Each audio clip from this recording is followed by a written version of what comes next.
들어갑니다. 1문단 공간은 사물이 존재하는 장소라는 의미만 있는 것으로 그 자체로는 무력하고 텅 빈 곳으로 인식이 되었었다. 뭐뭐 했었었다 라는 문장 보자마자 아 이거 옛날 얘기구나 하는 거 파악하실 수 있죠. 그러면 옛날에는 이렇게 생각했었는데 이제는 인식이 바뀌어서 새로운 인식이 등장을 했어요 라는 내용이 나올 테니까 두 가지 대조적으로 표시를 해두는 게 편하겠죠. 기존에 가지고 있었던 생각 공간은 사물이 존재하는 장소라는 의미만 있으니까 공간 그 자체로는 무력하더라. 텅 빈 곳으로 인식이 되어 왔었더라. 그러나 회화와 조각, 소설과 연극, 철학과 심리학 이론들이 공간이 지닌 구성적인 기능에 주목하면서 새로운 이론 나오는 거겠죠? 구성적인 기능에 주목하면서 지금까지는 무의미하게 여겨졌던 공간이 충만하고 능동적이며 창조성을 지닌 유의미한 공간으로 재인식되었다. 기존 견해를 따르는 미술 비평가들은 공간과 관련하여 회화의 제재를 긍정적 공간, 배경을 부정적 공간이라고 불렀다. 방금 읽은 문장 정보 처리 제대로 해주셨어야 돼요.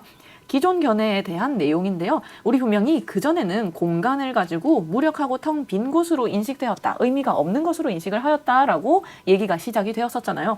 여기 적혀있는 문장, 기존 견해를 따르는 비평가들이요. 공간과 관련해서 공간의 종류를 두 가지를 언급했다 하더라. 긍정적인 공간이 있고 부정적인 공간이 있는데 명칭이 공간이라고 부여되어 있기는 하지만 우리가 이 글에서 주로 다루는 화제는 뒤에 있는 동그라미 B, 부정적인 공간에 해당한다라는 거 잘 가려주셨어야 돼요. 왜냐하면 앞에 적혀있는 긍정적 공간은 회화의 제재를 긍정적 공간이라고 부른다라고 적혀 있었으니까요. 이때의 회화의 제재라는 건 회화의 대상이 되는 거니까 앞에서 나왔던 내용과 연결, 사물이 존재하는 장소라는 의미의 공간이 아니고 거기에 존재하고 있는 사물을 가리키는 말이 되겠죠.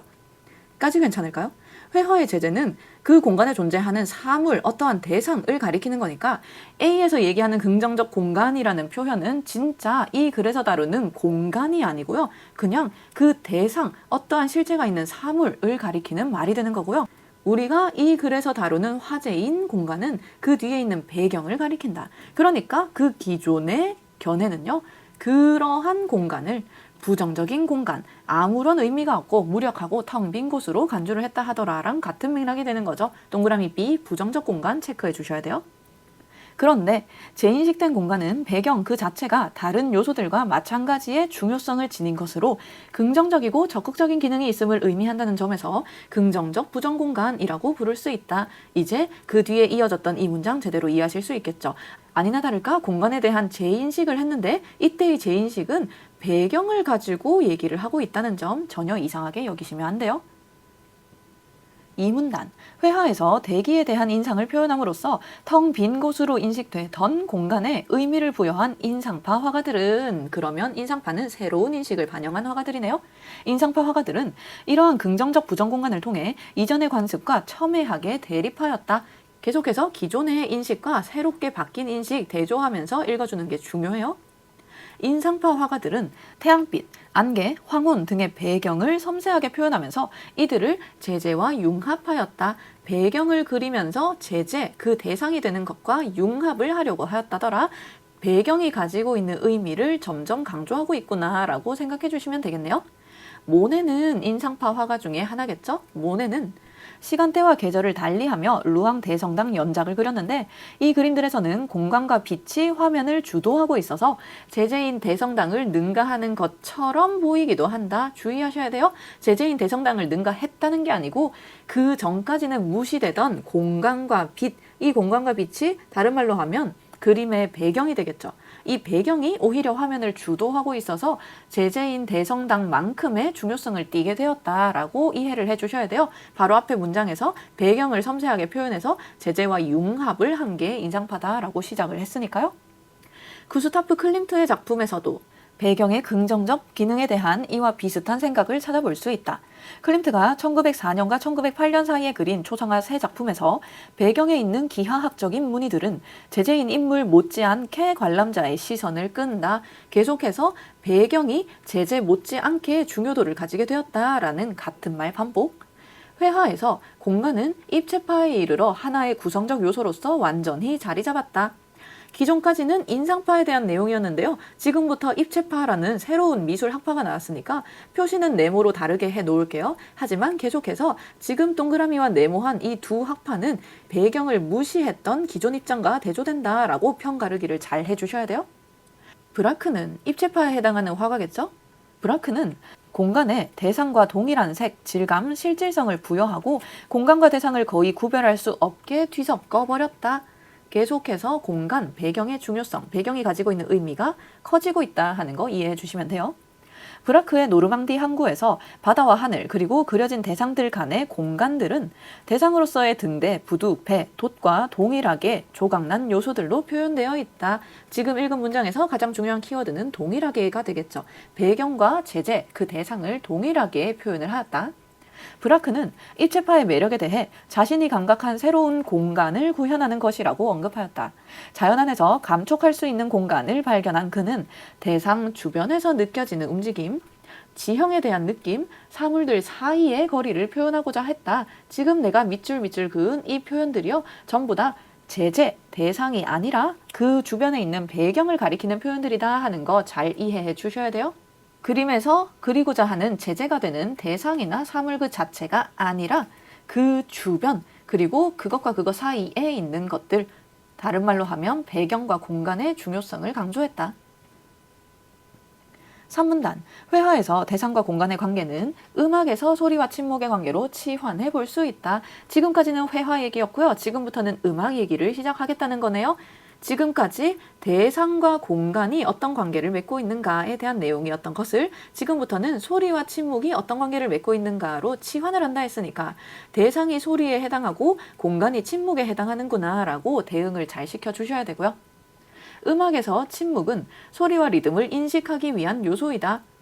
음악사 전반에 걸쳐서 침묵이 중요한 의미를 지녀온 것은 사실이지만 기존의 침묵이 전혀 역할이 없는 것은 아니었네요. 침묵이 중요한 의미를 지녀온 것은 사실이었다. 이때 침묵이 가지고 있는 기존의 의미는 앞에 있었던 것.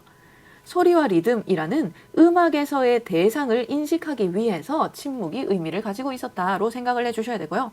그래서 기존에도 침묵이 의미를 가지고는 있었지만 기존의 음악에서 침묵은 일반적으로 악장의 끝부분에 놓여 다만 악장과 악장을 구별지었을 뿐이다. 이게 기존의 내용이니까 이제 새롭게 변화된 침묵의 역할이 이어져야 되겠네요. 근데 어떤 내용이 나올지 우리는 이미 충분히 파악할 수 있어요. 악장의 끝부분에만 놓여있는 게 아니고 중간중간에 혹은 시작 부분부터 놓여있다라고 얘기가 나올 수도 있고요. 악장과 악장을 구별짓는 것을 넘어서 더 중요한 역할을 하게 되겠죠. 확인하러 가봅시다. 그런데 침묵의 기능을 강조한 새로운 음악에서는 악절 중간에 갑자기 휴지가 등장함으로써 이때 휴지가 난데없이 왜 등장했지? 라고 생각하시면 안 되고요. 분명히 우리 앞에서 악장의 끝부분마다 침묵이 있었던 것과 대조되는 표현이 나올 것이다 하는 걸 잡았으니까 악절 중간에 휴지가 등장한다라는 표현을 보면서 아, 이때 말하는 휴지가 침묵을 가리키는 또 다른 표현이구나 라고 이해해 주셔야 돼요. 휴지라고 하면 잠깐 쉬어가는 것을 가리키는 표현이에요.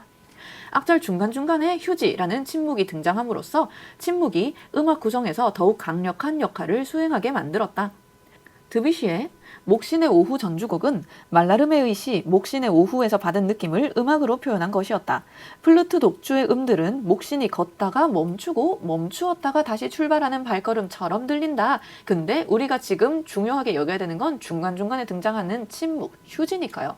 걷다가 멈춘다라는 이 표현을 보면서 아, 멈출 때마다 휴지가 사용되었겠구나 라고 이해를 해 주셔야 되겠죠?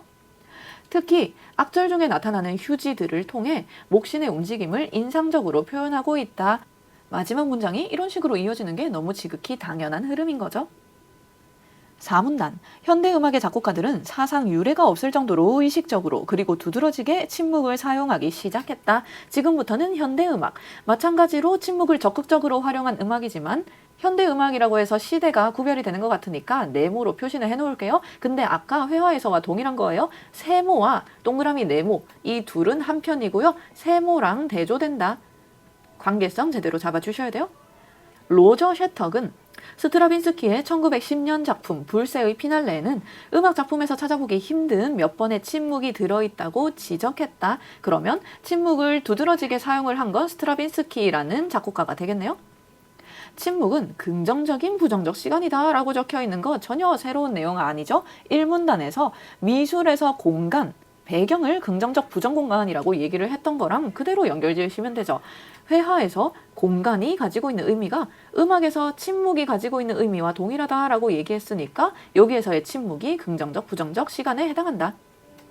안톤 폰 베베르는 이러한 침묵의 창조성을 적극적으로 활용한 음악가이다. 그의 작품들은 매우 간결해서 어느 악장도 1분을 넘지 않았다. 그토록 간결한 악장의 연주들이 침묵의 시간과 서로 어울리면서 숨막힐 듯한 침묵들로 자주 그리고 아름답게 장식된다. 어떤 음악 평론가는 베베른의 음악에서 휴지는 정지가 아니라 리듬을 구성하는 중요한 요소임을 언급하기도 했다. 그러면 여기 적혀 있는 표현, 베베르는 음악에서 휴지는 정지가 아니다 라는 표현 자체가 휴지, 중간중간의 침묵을 그저 단순한 정지로 보는 건 기존의 구시대적인 인식이다 라는 걸 이해를 하실 수 있겠네요. 근데 베베른에서는 단순한 정지가 아니고 리듬을 구성하는 중요한 요소로서 어떠한 의미를 가지고 있다고 하더라. 5문단 공간과 시간에 대한 이러한 재평가는 공간, 시간 경험을 주요한 것과 부차적인 것으로 양분타는 뚜렷한 구분선을 지웠다라고 적혀 있는 거 의미 제대로 파악해 주셔야 되죠. 재평가를 통해서 이러이러한 것들이 지워졌다는 건 지금 괄호 안에 있는 것들은 구시대적 사고방식에 해당한다라는 의미가 되겠죠. 어떤 것이었냐 하면 공간이나 시간을 중요한 것, 다른 말로 바꾸면 제재, 리듬 이런 것들이었죠. 그것과 부차적인 것, 배경, 공간, 휴지, 침묵. 배경과 침묵은 그저 부차적인 거고 제재와 리듬만이 중요한 것이다 라고 양분하는 뚜렷한 구분선을 가지고 있었던 건 기존의 사고방식. 그래서 여기에 세모를 할게요. 양분하는 뚜렷한 구분선. 이 옛날엔 있었는데 새로운 재평가를 통해서 이런 구분선을 지웠다고 하더라. 이제는 더 이상 휴지, 침묵, 배경이라고 해서 부차적인 게 아니고 둘 다 나름대로의 의미를 가진 것으로 해석이 된다. 이는 물리학 분야에서는 충만한 물체와 텅 빈 공간 사이에, 회화에서는 제재와 배경 사이에, 음악에서는 소리와 침묵 사이에, 지각에서는 형상과 배경 사이에 그어졌던 절대적 구분선의 붕괴로 간주될 수 있다. 절대적 구분선 마찬가지 똑같은 맥락, 옛날 사고방식이에요. 그리고 방금 문장에서 우리가 읽은 지문은 회화와 음악만을 다루고 있었지만 물리학 분야에서 텅 빈 공간이 가지고 있는 의미, 지각을 할 때 배경이 가지고 있는 의미도 점점 더 강조되고 있다라고 똑같이 적용해 주시면 되겠죠? 이처럼 텅 빈 것으로 간주되어 온 것들이 구성 요소의 하나로 기능한다는 인식에는 19세기 후반부터 20세기 초 서구에서 이루어진 정치적 민주주의의 진전, 귀족적 특권의 붕괴, 생활의 세속화 등과 위계의 평준화라는 점에서 공통되는 특징이 있었다. 단순히 회화와 음악에서만 글이 마무리되는 게 아니고요. 이러한 절대적인 구분선, 어떤 것들을 이거 아니면 저것으로 명백하게 구별하는, 배타적으로 구별하는 이분법적 사고방식이 없어진 것은 그 당시 시대 배경상 사회 정치적인 의식이 바뀌어왔던 것과도 공통되는 특징이 있다. 위계의 평준화라는 말은 그전에는 위, 아래로 양분되어 있던 것들이 이제는 이러한 구분선이 없이 평준화, 둘 다 동일하고 둘 다 중요한 의미를 가지는 것으로 간주되는 것과 맥락상 연결된다라고 하면서 글이 마무리가 되어지네요. 정치적인 민주주의가 진전한 것, 왕과 백성의 구별이 없어지고 모든 백성이 주인이 된다라고 얘기하고 있는 거. 귀족적 특권의 붕괴. 그전에는 귀족과 평민을 양분화해서 구별하던 걸 이제는 이 구별을 없애더라 하는 거. 생활의 세속화 같은 맥락이겠죠? 무슨 말인지 모르겠지만 전부 다 어떤 것을 이원론적으로 구별하는 절대적인 구분선이 있었던 것들이 없어지고 있다라는 맥락으로 해석해 주시면 돼요. 1번 문제, 윗글에 대한 설명으로 가장 적절한 것은 맞는 것을 고르셔야 되고요. 1번, 회화와 음악 분야의 공통점을 바탕으로 앞으로의 발전 방향을 예측하고 있다. 회화와 음악 사이에 공통점이 언급되어 있기는 했지만 그것들이 앞으로 어떻게 발전될 것이다 라고 얘기한 적은 없죠. 2번, 회화와 음악에서의 변화를 중심으로 공간과 시간에 대한 새로운 인식을 설명하고 있다. 2번이 맞는 말. 3번, 공간의 개념에 대해 정의하고 까지는 맞는 말이지만 시간과 공간의 관계를 언급한 학자들의 견해를 소개하고 있다. 시간 따로 공간 따로 얘기했을 뿐 시간과 공간이 어떠한 관계가 있다라고 얘기한 적은 없어요. 4번 공간에 대한 평가가 시대에 따라 달라지는 이유. 물론 시간의 흐름에 따라 공간의 평가가 달라지기는 했지만 그 이유를 중심으로 예술사를 통시적으로 시간의 흐름에 따라서 예술사를 언급한 적은 없죠. 5번 회화와 음악이 서로 영향을 주고받으며 발전하는 양상, 회화 따로 음악 따로 얘기를 했으니까 서로 영향을 주고받는다 라고 하면 X 해주셔야 되겠네요. 2번 문제, 윗글을 통해 가의 근거를 추론한 내용으로 가장 적절한 것은? 맞는 것을 고르셔야 되고요.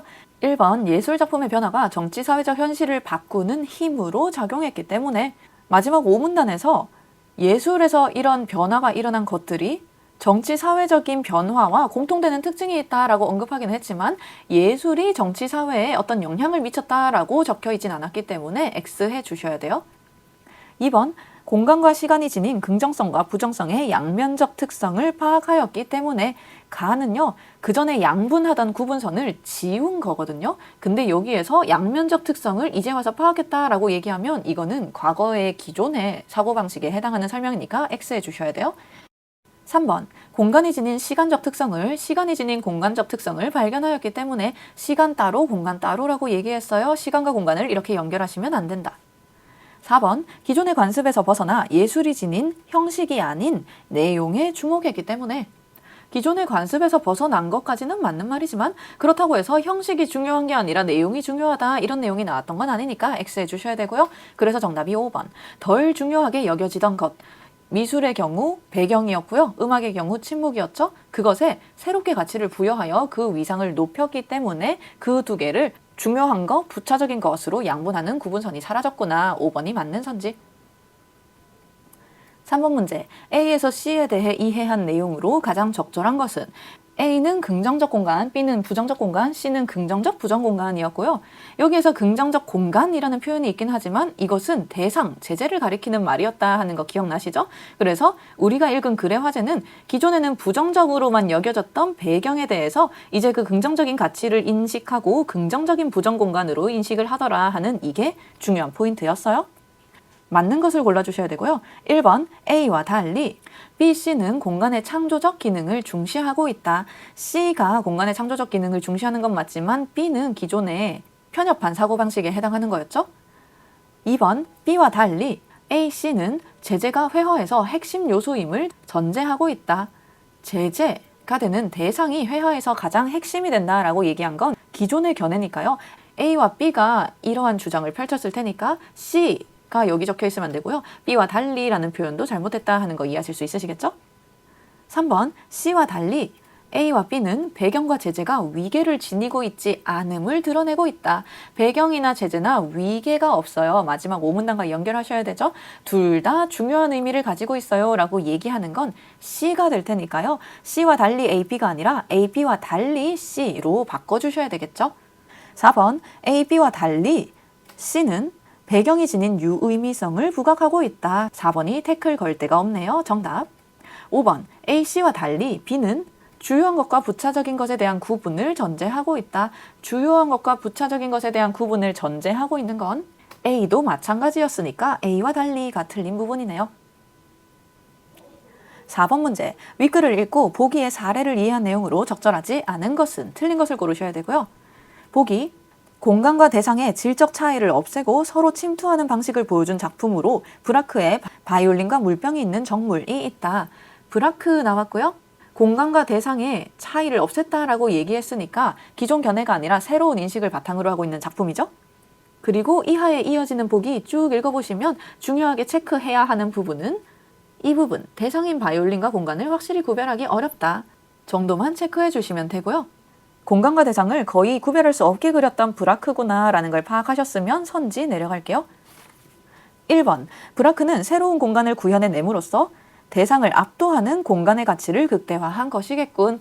되게 중요한 선지예요. 브라크가 공간의 가치를 중시하기는 했지만 그렇다고 해서 대상을 압도하는 공간의 가치를 극대화하진 않았어요. 대상이나 공간이나 똑같이 중요하다라는 걸 강조했으니까 대상과 공간을 차이 없게 그렸겠죠. 그래서 두 개가 동등한 지위를 가지고 있는데 둘 중 하나를 함부로 우월성을 가지게 배치하시면 안 된다. 1번 선지 바로 틀린 선지고요. 굉장히 중요한 함정 패턴이니까 잘 이해를 해주셔야 돼요. 2번, 브라크는 바이올린을 조각내어 표현함으로써 바이올린과 공간의 질적 차이를 없애버린 것이군. 질적 차이를 없앤다라는 표현이 보기에 그대로 적혀 있었으니까 2번 맞는 말. 3번, 브라크에게 공간의 창조는 대상의 표현만큼이나 중요한 것으로 공간이 구성적 요소로 기능하고 있군 이라고 하는 것 새로운 인식에 대한 설명이니까 맞는 말이죠. 4번, 브라크가 사용한 파편화의 방법은 보기에 언급되어 있었고요. 이 방법은 대상뿐 아니라 그가 발견한 새로운 공간을 구현하기 위한 것이겠군. 공간을 창조해내고서야 비로소 이러저러한 것도 표현할 수 있어요 라고 얘기했으니까 새로운 공간을 구현하기 위한 것이다 하면 4번도 맞는 말이죠. 5번, 브라크가 창조한 유사한 형태의 흐름 속에 대상인 바이올린과 배경으로서의 공간이 서로 침투하고 있군. 서로 침투한다고 해서 부정적인 거 아니고요. 마찬가지 보기에 그대로 적혀있는 표현이었으니까 보기를 바탕으로 했을 때 당연히 맞는 선지다 라고 판단해 주셔야 돼요. 5번 문제, 윗글을 바탕으로 보기를 이해한 내용으로 가장 적절한 것은 맞는 것을 골라주셔야 되고요. 마찬가지 보기에 있는 거 쭉 읽어보시면 읽으면서 우리가 읽었던 지문의 내용과 어떤 부분에서 연결이 될까 거기에 초점을 맞춰서 보기를 읽어주셔야 되고요. 그러면 맨 마지막 문장, 전경으로 떠올렸던 게슈탈트를 해소하고 나면 그 전경은 배경으로 물러나고 그리고 새로운 게슈탈트가 형성되어서 전경으로 떠오른다고 하더라. 이 게슈탈트라는 그림은 대상과 배경이 뚜렷하게 양분되어 있지 않구나 하는 걸 이해해 주시면 돼요. 대상이었던 게 배경이 되고요. 새로운 어떤 것들이 새로운 대상이 된다라고 했으니까 두 개가 계속해서 바뀌고 있구나. 대상과 배경 사이에 뚜렷한 양분이 없다. 그리고 선지 내려가시면 1번 선지, 전경 배경의 가역성. 이때 가역성이란 건 어떤 것이 바뀌었다가 다시 원래 상태로 돌아올 수 있는 성질을 가리키거든요. 아까 마지막 문장 중요하다 했던 거에 의하면 전경이 배경으로 물러날 거고 새로운 게슈탈트가 또 전경으로 떠오를 건데요. 이거 두 개가 한 번만 이루어지는 게 아니고 계속해서 반복될 거니까 전경이었던 게 배경이 되었다가 다시 전경이 될 수 있다. 마찬가지 배경이었던 게 전경이었다가 다시 배경으로 돌아올 수 있다. 다시 돌아올 수 있는 이런 가역성을 가지고 있다는 것은 주요한 것과 부차적인 것에 절대적 구분이 없음을 보여주는 것이겠군. 읽으면서 파악했던 것과 동일한 맥락이니까 1번이 바로 정답이 되고요. 2번, 게슈탈트 형성에 영향을 미치는 욕구는 전경 배경이 지닌 대립 요소들을 동질화하는 것이라 할 수 있겠군. 2번 선지가 그나마 매력적인 오답이 될 수 있는데요. 게슈탈트 형성에 영향을 미치는 욕구에 대해서 보기에서 무슨 내용을 얘기했냐면 이때 자신의 욕구를 기초로 게슈탈트를 형성하여 지각하게 된다라고 얘기를 했거든요. 전경과 배경을 조직화해서 받아들일 때 그때 당시의 욕구를 기초로 해서 받아들인다고 하더라. 그때 당시의 욕구를 기초로 하기 때문에 특정한 게 전경이 되고 나머지가 배경이 된다. 똑같은 그림을 어떤 것을 전경으로 보고 나머지를 배경으로 파악할지는 그때 당시의 욕구를 기초로 하는 것이다 라고 적혀 있으니까 2번 선지에 적혀 있는 거 게슈탈트 형성에 영향을 미치는 욕구는요. 전경과 배경이 지닌 대립 요소들을 동질화하면 안 돼요. 전경과 배경을 동질화하는 순간 전경과 배경이 구별이 잘 안 되게 돼야 되니까 대상과 배경이 뚜렷하게 양분되는 건 아니지만 이때 뚜렷한 양분이 안 된다는 게 대상과 동일이 하나로 인지된다, 똑같다라는 맥락이 아니고 원래 대상이었던 게 배경이 될 수 있고 배경이었던 게 대상이 될 수 있어요 라는 가역성을 가리키는 표현이니까 2번 선지에 적혀있는 거 전경, 배경이 지닌 대립 요소들을 동질화하면 안 된다. 동질화한다는 건 전경과 배경을 동일시해서 둘을 아예 구별을 못하게 하는 것이다 라고 이해를 해주시면 돼요. 3번, 욕구의 변화에 따라 전경, 배경이 바뀔 수 있다는 것은 제재를 부각하는 배경의 기능을 강조한 것으로 볼 수 있겠군. 지금 내가 괄호하고 있는 부분, 배경이 하는 역할이 제재를 부각하는 것에 불과하다라고 얘기한 건 기존의 입장이고요. 게슈탈트는 뚜렷한 양분이 안 되는 현상이기 때문에 두 개가 대조적이니까 당연히 틀렸다 해주셔야 돼요. 4번, 게슈탈트 형성과 관련하여 전경, 배경을 이해하는 것은 배경보다 제재를 강조하는 회화의 기존 관습과 유사한 것으로 보시면 안 된다고 하더라. 5번, 전경과 배경의 속성에 관심을 가지는 게슈탈트 심리학자들은 악장과 악장을 구별짓는 요소로 침묵을 사용한 음악가 기존의 입장이니까 틀렸다. 3, 4, 5번은 모두 다 기존의 입장을 가지고 게슈탈트를 설명하고 있기 때문에 틀린 거고요. 2번 선지만 주의해 주시면 되겠어요? 6번 문제. 기억에서 미음의 사전적 의미로 적절하지 않은 것은 틀린 것을 고르셔야 되고요. 사전적 의미의 문제가 나오는 순간 우리가 맥락상 파악한 의미랑 약간 이질적일 수도 있다 하는 거 주의하셔야 된다 했어요.